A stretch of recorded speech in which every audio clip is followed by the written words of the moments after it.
Bonjour Claude Bergeret, on Bonjour, rappelle Jean-François. championne du monde en double mixte, un joli palmarès, qui travaille aussi à la fédération au niveau des relations internationales. Oui. Tu as aidé à préparer ce projet pour Marie, est-ce que tu peux nous en dire un petit peu plus? Oui, j'ai aidé à préparer ce projet pour Marie parce que je trouvais que c'était un projet super. Je crois peut-être même le premier projet français en termes de durée d'aller à l'étranger comme ça. Et surtout intéressant parce que ça venait d'elle, c'est-à-dire personne n'a ni lui à souffler.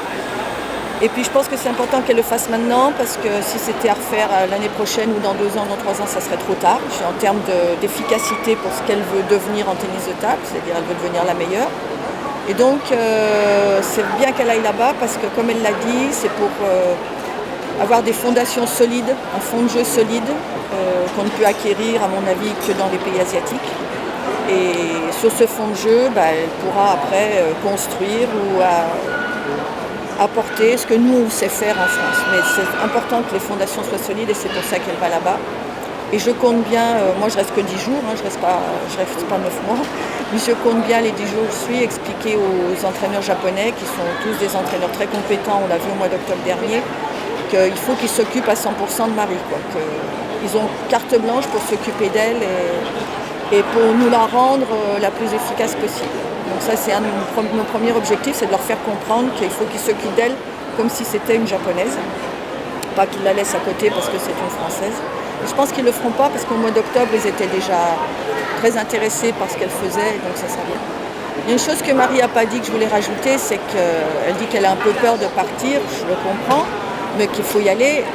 Elle n'a pas parlé, je pense que son ennemi numéro 1 là-bas, ça va être la fatigue. Parce qu'elle va avoir des journées très dures. Elle a dit 8h midi l'école, oui, ce qu'elle a oublié de dire, c'est que c'est levé 6h ou 6h15, je ne sais plus, et c'est d'abord course le matin, avant le petit déjeuner, et c'est l'école à partir de 8h, et puis il faut qu'elle y aille aussi, même si c'est à côté. Donc déjà, c'est déjà ça, l'école, l'après-midi l'entraînement 14-20h, et puis le samedi, elle a oublié d'en parler, c'est l'entraînement 9h midi, 14h, 18h. Le samedi matin, le dimanche matin, 9h midi. Il n'y a que le dimanche après-midi qui est libre. Donc tout ça, va falloir gérer la fatigue. Parce que quand on n'est pas fatigué, tout va bien. Si on est fatigué, là, on commence à gamberger. Donc ça va être difficile à gérer, mais elle le sait, on en a déjà parlé, on va en reparler encore. Donc voilà, et au niveau des compètes, elle n'a pas tout dit, c'est qu'effectivement dans la première période, elle risque d'aller donc au Global Junior Circuit en Inde. Elle risque d'aller au championnat du monde junior, enfin on saura si elle est qualifiée ou pas. Mais dans la deuxième partie, dans le premier semestre, de janvier à mars, elle risque de faire beaucoup de tournois au Japon. Pas forcément des Open, mais des tournois. Et c'est super parce que là, il y a plein de japonaises qui ont tous des niveaux de jeu, incroyables. Donc ça, c'est super fort. Et puis le troisième trimestre, probablement aussi. Donc voilà, je pense que c'est une super idée. Et puis quand elle va revenir au bout de 9 mois, c'est vrai que c'est une année blanche par contre pour ce qui concerne les compétitions franco-françaises.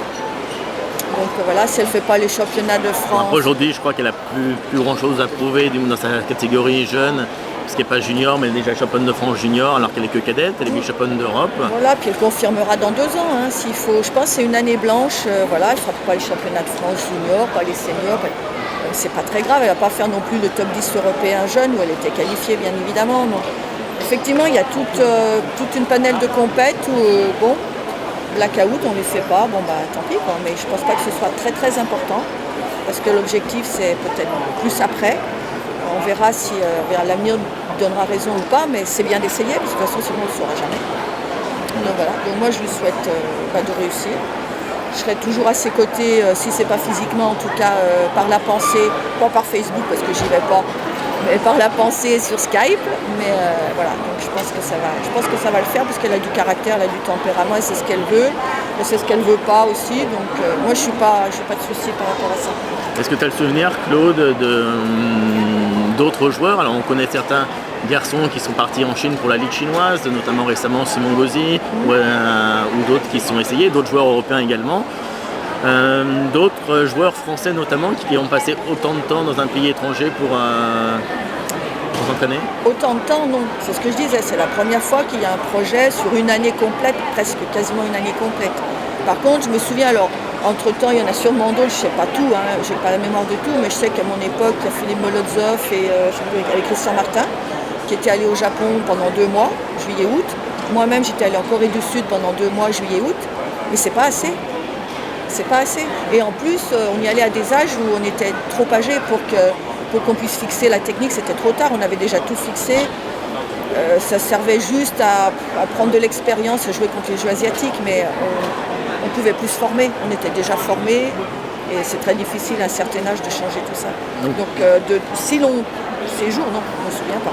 Donc tu penses que le style de jeu ou la façon de jouer de Marie sera complètement changée en rentrant ou... Ah non, je pense pas et j'espère pas. Mais par contre, les fondations de son jeu, c'est-à-dire garder les balles sur la table, tout ça, machin, je pense que ça va beaucoup changer. Mais elle a son style Marie Migaud, elle gardera son style Marie Migaud. Mais par contre, je pense que les Japonais vont lui corriger certaines, je dirais, longueurs de gestes, voilà, pour gagner du temps, etc. Où il n'y a pas grand-chose à faire, c'est du détail.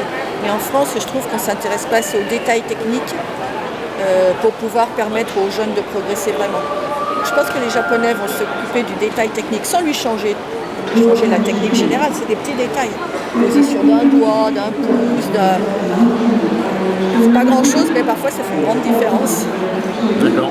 Merci Claude pour ton expertise et puis pour l'aide que tu apportes à Marie en l'aidant et en préparer ce voyage et aussi en l'aidant à s'immerger dans la vie japonaise. Oui. Merci Geoffroy. Merci. Bonne chance à Stiga.